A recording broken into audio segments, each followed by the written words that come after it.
physically.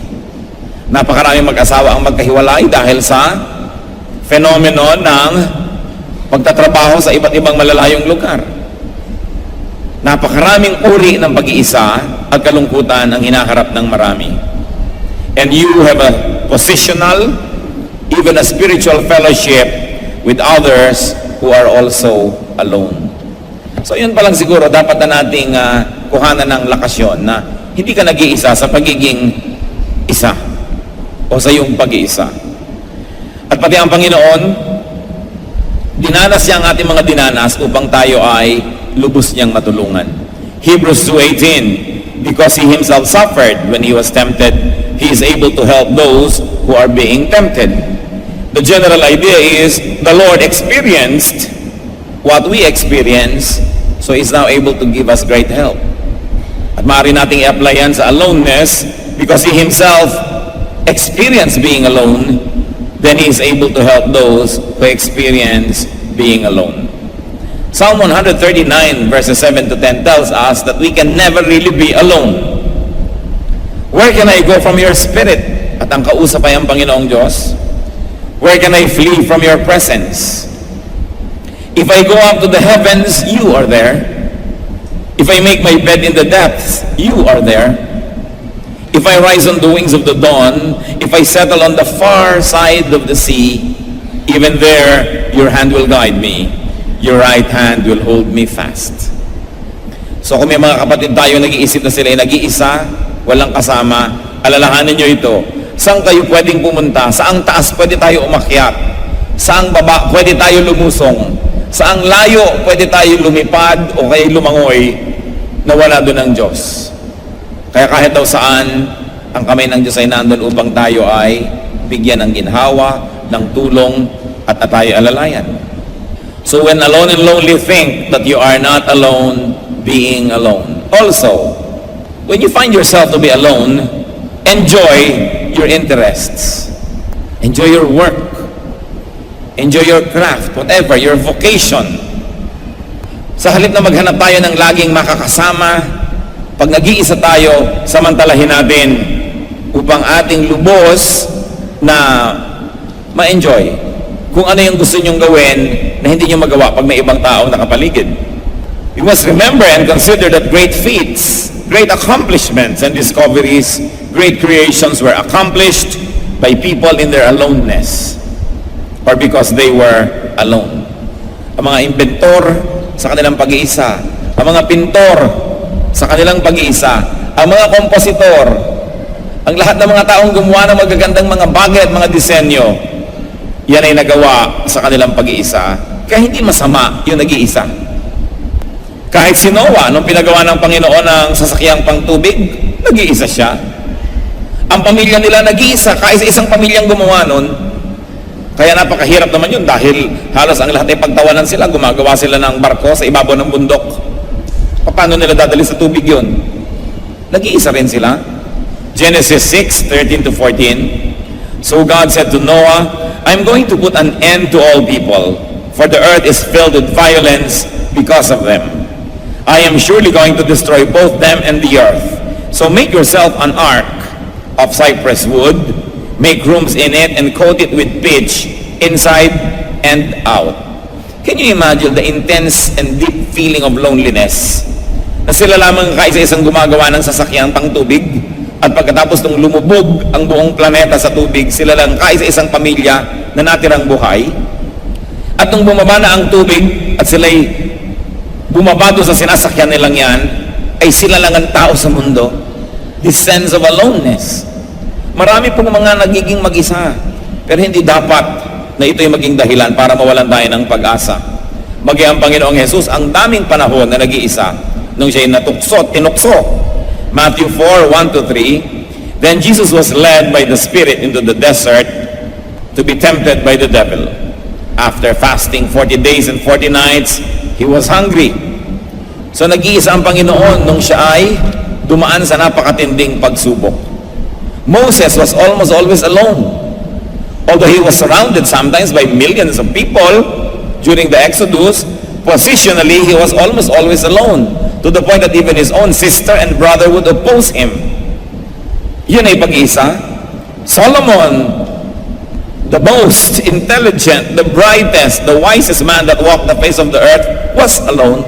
Can you imagine being the wisest? Ibig sabihin, ikaw lang ang marunong. Hindi nauunawaan ng tao ang iyong nauunawaan. Nag-iisa ka. Kaya masaya ang buhay ng maraming mga hindi marunong kasi ang daming hindi marunong, marami sila laging kasama. Pero ikaw yung maging marunong, ikaw yung makaunawa ng maraming bagay, most of the time you're alone. Kaya nakikita nyo pati sa mga kasaysayan at mga alamat at mito, mga ermitanyo, nag-iisa. Pati ang mga agila sa taas ng kanilang lipad, walang pwedeng sumabay, kaya lagi silang nag-iisa. Greatness is most often achieved in aloneness, not in being with the crowds.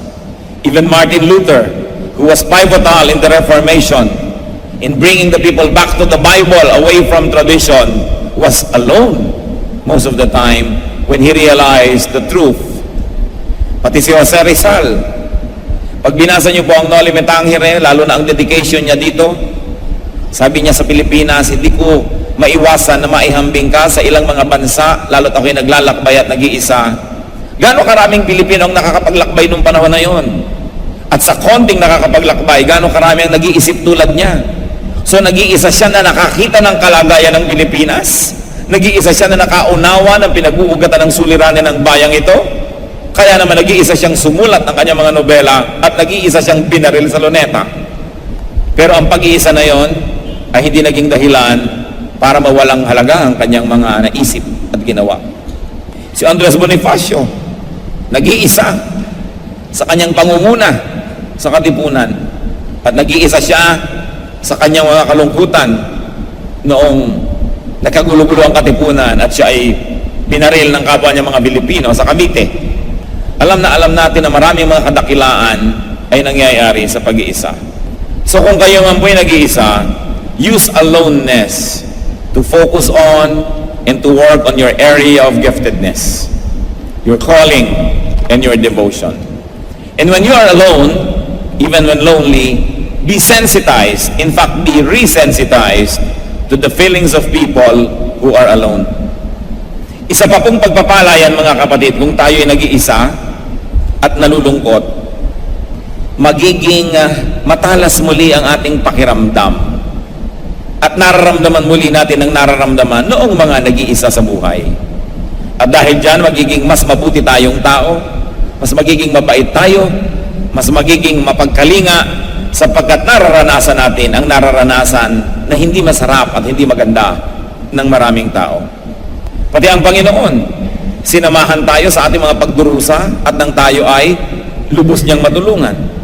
Hebrews 4:15, for we do not have a high priest who is unable to sympathize with our weaknesses, but we have one who has been tempted in every way, just as we are, yet was without sin. Nakikilahok ang Panginoon at nakikiisa sa ating mga suliranin nang lalo niya tayong matulungan. At sa atin din namang pagiging malungkot ko minsan sa ating pag-iisa, nakikilahok tayo at nakikisangkot sa kalungkutan ng marami at lalo tayong nagiging bagay na tumulong sa kanila. Lalo't lumampas na tayo sa ating mga sariling kalungkutan. Being alone and being lonely makes you more understanding and compassionate. It turns you into a better person. When alone and lonely, gain perspective. Mabuti rin yung nalalayo tayo sa mga tao kuminsan, nalalayo tayo sa mga kasayahan, mga gawain, sapagkat ang isang bagay ay lalo mo lang nauunawaan kung ikay nalalayo. Mas nakikita mo ang isang bagay kung ito'y malayo-layo. Subukan ninyong tingnan ang inyong palad ng pagkalapit-lapit. Yung malapit na malapit, hindi nyo yan makikita kung ano, pero pag inilayo-layo ninyo, tsaka nyo lang malalaman, ay kamay pala ito.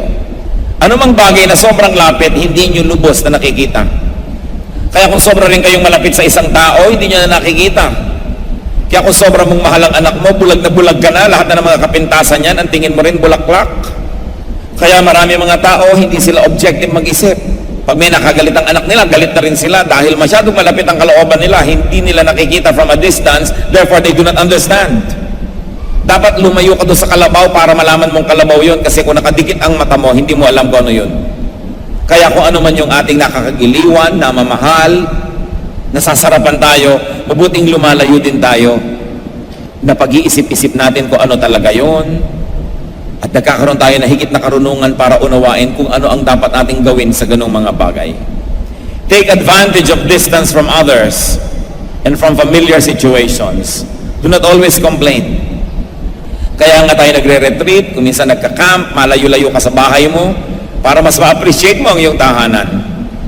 Pero kung yung mga kabataan ay nag-camp, tas ayaw na umuwi sa bahay nila, matapos mag-camp o mag-retreat, ibig sabihin siguro yung tahanan nila ay hindi nagbibigay ng mga kondisyon na masarap balikan. Kaya yung mga insecure lang naman ng mga boyfriend o girlfriend, ang ayaw humiwala yung boyfriend nila kahit isang araw Dito ka, huwag kang aalis. Natatakot sila na baka makakita ng mas maganda, mas mabait, mas mahusay, di na sila balik-balikan. Pero kung alam mo na ibinibigay mo sa isang taong yung best mo, yung ang husay-husay mo, gusto mo nga lumaboy-laboy yan nang makakita ng lahat ng tao at maalalang ikaw pala ang pinakamahusay pa rin. Kaya yung lagi nalang nakapulupot at nakakapit, ibig sabihin nun, mayroong mga insecurity. Dapat may distance. Kahit mga magnobyo, ipinapayo ko bago magpakasal, have the test of distance. Ano yun? Bakit naman nung araw na hindi mo kilala yan, kayang-kaya mong mabuhay? Tapos ngayon, na lagi na lang kayo nagkikita at nag-uusap, sa loob ng isang oras, kailangan siya mag-text? Kulang ang buhay mo pag hindi. Sabi ko, baka nagiging habit nyo lang ang isa't isa. You know, habits that are learned can also be unlearned. So you might as well have the test of distance because absence makes the heart grow fonder. Kung talagang mahal ka, habang napalayo, mas mamamahal ka. Absence is a great test. Sabi niya nga ng absence ay para lang daw yan na kandila. Parang hangin, kandila at apoy. Na ang absence, kung mahina ang pagmamahal, parang kandila na hinipan ng hangin, namatay agad. Pero kung malakas ang pagmamahal, parang apoy yan na malakas na habang hinihipan mo, lalong nagliliyab. Kaya huwag kayo matatakot sa absence. Kung nalimot kayo dahil 1 week kayo hindi nagkita, mabuting at nalaman nyo agad na malilimutan ka rin naman pala. Test yourselves. It's good to be lonely because you gain intelligence and you gain wisdom. Ang Panginoon madalas mag-isa, Luke 6:12-13. One of those days, Jesus went out to a mountainside to pray and spent the night praying to God. When morning came, he called his disciples to him and chose 12 of them, whom he also designated apostles. Magdamag na nalangin mag-isa ang Panginoon, matapos bago niya piliin ang kanyang mga disciples. It was this aloneness and detachment from everyone else that gave him the healthy distance to be able to choose well. Hindi ko alam kung bakit ang dami ngayong gino-glorify natin sobra, yung prayer rally, yung angaw-angaw, libo-libong tao magkikita-kita para mag-pray. Samantalang halos lahat ng modelo ng Panginoon sa New Testament was praying alone and praying quietly. Kung minsan yung mga prayer rally naman, hindi na prayer political rally na pala. Kung minsan naman yan prayer rally kunwari, pero yung pala only show of force para maraming taong dumating. Misuse of prayer, misuse of worship, yun pala may ibang paggagamitan. Kahit anong relihiyon, makikita nyo po, ginagamit nila kunwari ang panalangin ng pag-iipon ng maraming tao para ipakita lang kanila mga political muscles. Kaya dapat tayong bumalik sa purity of prayer. At kung titingnan natin ating modelo ng Panginoon, bagamat meron naman mga group prayer sa New Testament din, yung model ng Panginoon mismo, halos laging prayer in aloneness. Concentrated talaga siya sa Panginoon. Kumisa naman yung mga tinatawag natin mga prayer rally, parang akala mo ay mga talumpati. Narito na ang isang VIP Christian number 1, maglilid sa prayer na ganito. Si VIP Christian number 2, maglilid sa ganito. Si VIP Christian number 3, maglilid sa ganito. Kumisan kung maraming VIP, 7 na ang nag-o-opening prayer. Para mapagbigyan ng lahat at umakyat ang lahat sa entablado. Sometimes, the beautiful ministry of prayer is prostituted. When people are impressed by crowds, or they like to impress the crowds. Kaya mahalaga po, pure yan. But we're going back to the issue of aloneness. When you're alone, consider it a very nice time to pray. Kung minsan nagkakasakit tayo, hindi tayo makaalis sa ating higaan ilang araw, Huwag kayong malungkot. Isipin ninyo, sasamantalahin ko ito para manalangin ng ng walang abala. Sasamantalahin ko ito upang mag-isip-isip, magbulay-bulay, at isipin kung ano ang kalagayan ko, ang kalagayan ng aking espiritu, ang pakikitungo ko sa aking kapwa, ang pakikitungo ko sa Diyos. Hindi kailangan laging pinupuno natin yung ating times of aloneness with entertainment. We have to relearn doing nothing once in a while. Because by doing nothing, sometimes we position ourselves to be able to do other great things. And when you are alone, don't be lonely. Enjoy yourself. We have to get reacquainted with ourselves. We have to befriend ourselves once again. Kailangan tayong muling makipagmabutihan sa ating sarili, muling makipagkaibigan sa ating sarili. Hindi kailangan malungkot ka dahil walang ibang tao. Muling makipagkaibigan sa ating sarili. Hindi kailangan malungkot ka dahil walang ibang tao, sapagkat ikaw man, maaari mong malasap ang kagandahan ng pakikitungo sa iyong sarili. Kung minsan isang napakalaking ginhawa, na wala kayong kailangang taong alagaan, libangin, wala kayong dapat isaalang-alang, o pansinin, o pagtakpan, o kaya ay punuan ng mga pangangailangan, o ipagtanggol, o paglingkuran. Kaya huwag kayong laging nalulungkot na nag-iisa. Sabi niya, nag-iisa ko ngayon, I'm free from having to serve anybody, from having to accommodate anyone or entertain any person. I will enjoy this time between me and my God. Aloneness can be very helpful, and it can bring back peace and balance and sanity. When alone and lonely, let people rest from your presence. Let people enjoy your absence. Mga kapatid, paminsan-minsan, bigyan naman natin ng magandang regalo ang mga taong malapit sa atin. At anong regalo yon? Yung regalo na wala kayo sa paligid nila. Dahil kahit gaano tayo kaibig-ibig at kanais-nais, kailangan din ang taong magpahinga mula sa ating presensya. Hindi yung lagi na lang kayong kasakasama, lagi na lang kayong kabukabuntot, lagi kayong kadikit. Kailangan ng tao makapagpahinga rin mula sa ating presensya. And it is one social behavior that many Filipinos sometimes have to learn. Aloneness, and to leave people alone. Kumisan kaya pala ang iinit na ng ulo ng mga tao, kaya pala mga aburido at mga bugnutin, hindi na nararanasang mag-isa man lang.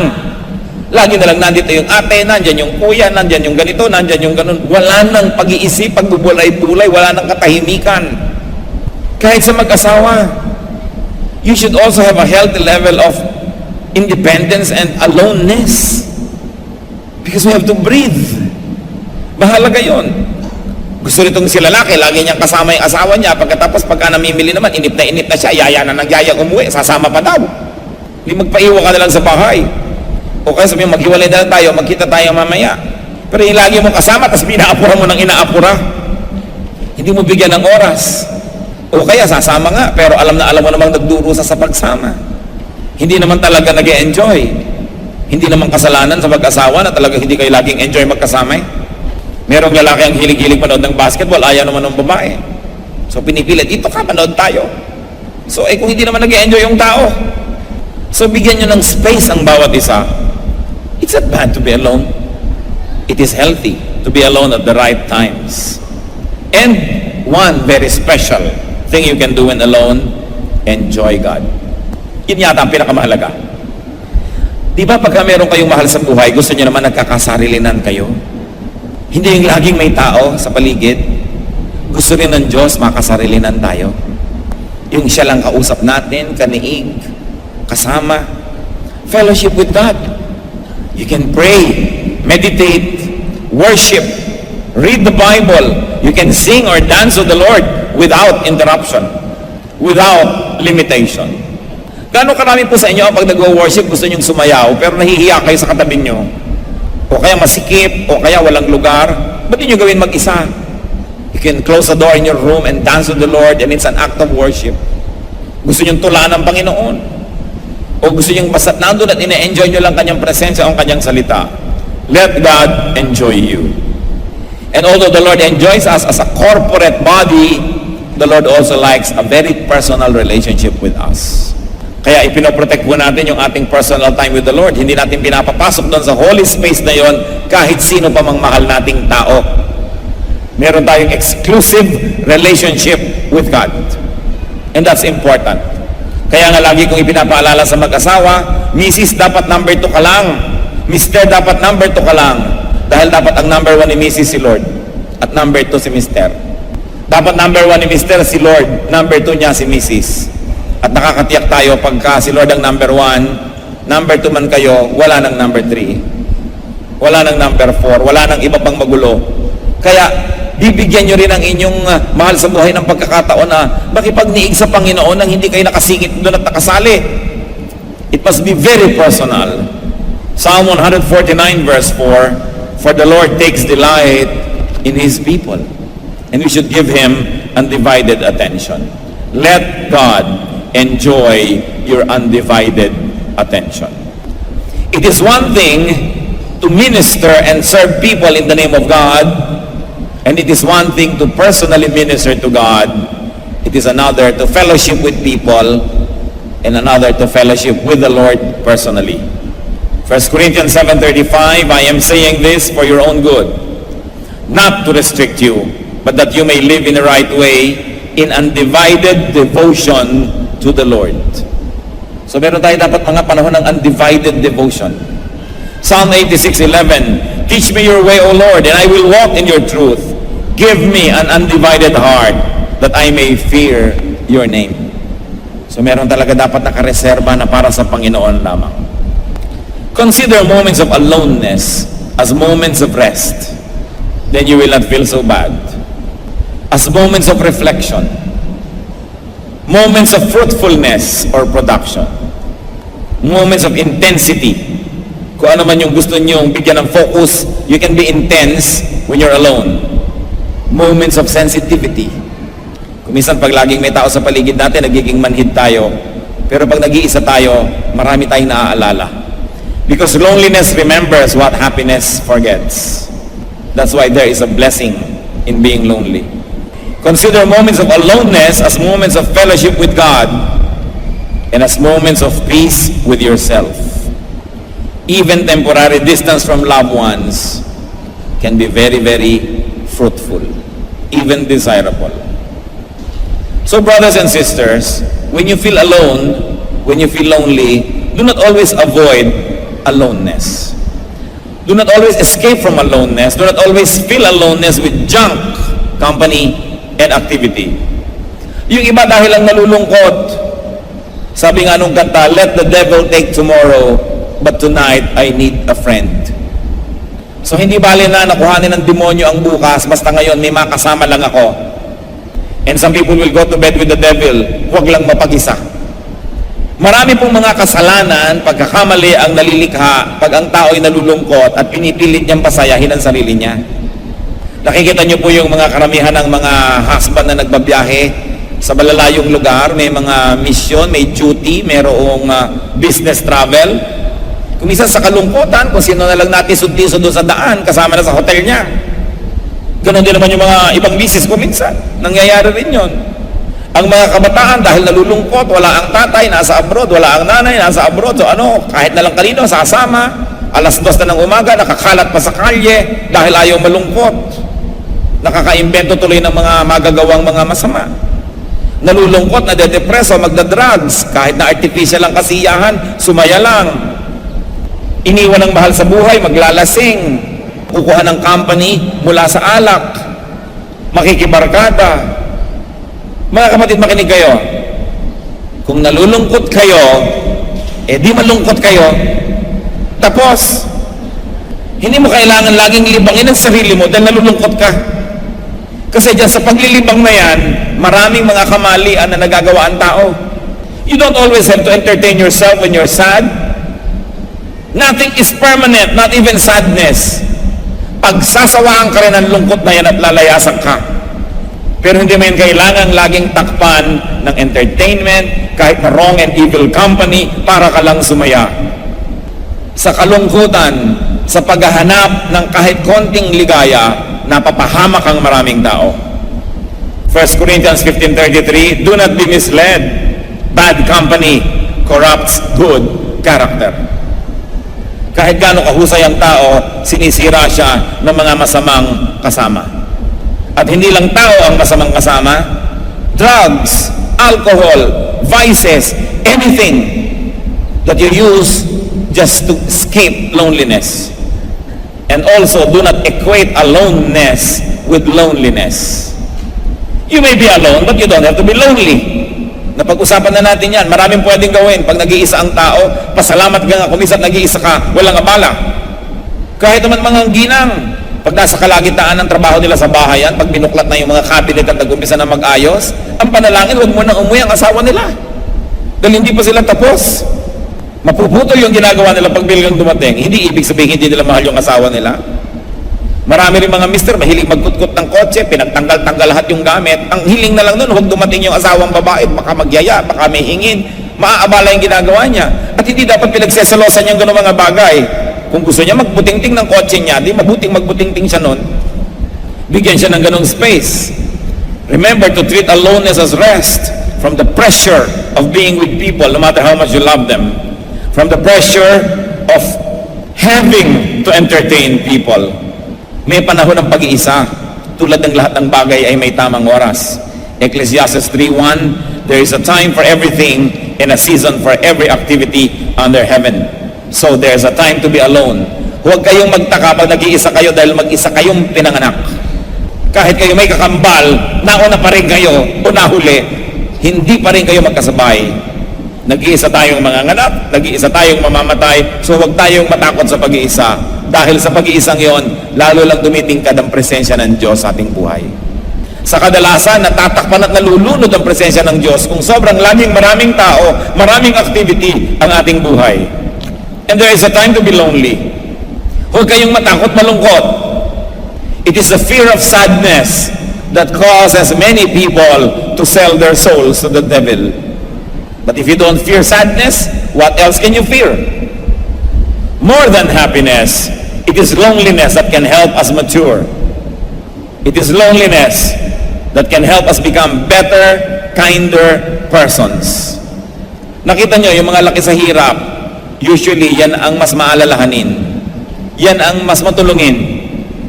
Yung mga lumaki sa sarap at layaw, hindi nila alam yung pangangailangan ng mga kinakapos, hindi sila palabigay, hindi sila sensitive. Tingnan nyo yung mga anak na pinalaki sa hirap, hindi naman sila diyang pinahirapan, kundi lumaki dahil mahirap sila, lumaki sa hirap. Kadalasan yan ang mas mga mapagmahal na anak. Pero yung mga pinalaki sa layaw, yan ang mga kuminsan na hindi nila alam ang nararamdaman ng magulang nila, nagiging insensitive tuloy. Because loneliness remembers what happiness forgets. At sabi ni Solomon, pinakamatalinong tao sa balat ng lupa, sa Ecclesiastes 7:3, sorrow is better than laughter, because a sad face is good for the heart. Mas nakabubuti sa ating personalidad yung nakakaranas ng lungkot, sapagkat kung gagamitin natin yan sa mabuting paraan, yung ating mga karanasan, nagiging mas maunawain tayo sa mga tao, nagiging mas mabait tayo, dahil tayo may nakaranas na mga ilangan ng tulong ng kapwa. So kung nalulungkot, tandaan ninyo, anong sagot? Di malungkot. Yun ang sagot. Hindi mo kailangan maglibang. Nalulungkot ka pala, di malungkot ka. Tapos, aalis din yan, magsasawa din yan sa'yo. Pero huwag kang humanap ng kahit konting pagtingin. Yan ang problema sa sobrang matagal abroad. Nalulungkot, nangungulila kay misis o nagkakaroon ng ibang misis. Dahil nalulungkot. Kung hindi mo pala kayang malungkot at mawala sa gilid ng iyong misis, edi go home and plant kamote. Magbungkal kayo at magdildil kayo ng asin dahil hindi nyo pala kayang malungkot. Ngayon, kung kaya nyo, di gawin ninyo. In fact, dapat kayanin. Dahil lalong gumugulo ang buhay, bawat konting segundo ng lungkot na pinasaya sa maling paraan, maraming buwan at taon ang bayad niyan. Kaya, tatandaan nyo mga kapatid, ang mga Kristiyano, hindi dapat takot sa multo at hindi dapat takot sa lungkot. Tatandaan nyo, kung nalulungkot, di malungkot, hindi ka magkakasala nun. Hindi mo ikamamatay ang lungkot. Hayaan mo siya. Si Lord din, sabi sa Isaiah 53:3, He was despised and rejected by men, a man of sorrows and familiar with suffering. Bakit sa palagay nyo napakabuti sa atin ng Panginoong Hesus? Sapagkat siya man ay dumaan sa lahat ng hirap na ito, alam na alam niya kung paano tutulungan ang dumadaan sa hirap. So kung kayo man merong naging malungkot na nakaraan, mga kapatid, tama na ang pagbumukbuk at pagdadramang bukid tungkol dyan.